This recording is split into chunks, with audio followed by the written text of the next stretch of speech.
الكاف راهي مخطوفه. نعم.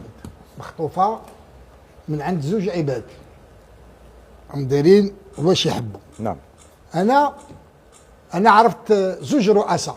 نعم. اللي هما تيسيما وعيسى حياته. تصور الضغوطات اللي كان يديرهم افالونج على هاد زوج رؤساء باش يغيروا نظام كاس افريقيا، باش يغيروا الوقت اللي يلعبوا فيه كاس افريقيا، ولكن ما قدروش محمد. نعم. ما قدروش. اليوم كل البلدان الافريقيه ما عدا بلد واحد اللي مازال ما استقلش كلها مستقله الا الكاف.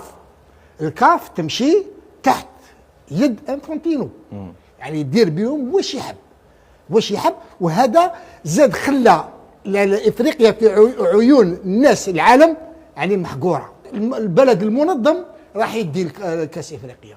انت عارف باللي كانت مظاهرات كبيره نعم.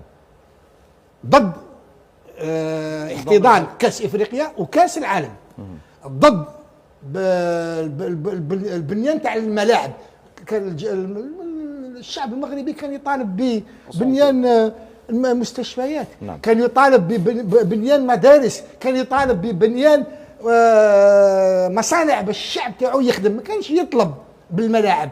انت عارف باللي اليوم داروا ديون باش بناو الملاعب، ولهذا الحل الوحيد باش يسكتوا الشعب ديالهم هو بفوز كاس افريقيا. تصور ما يفوزوش بكاس افريقيا راح يكون مشكل نعم. داخل.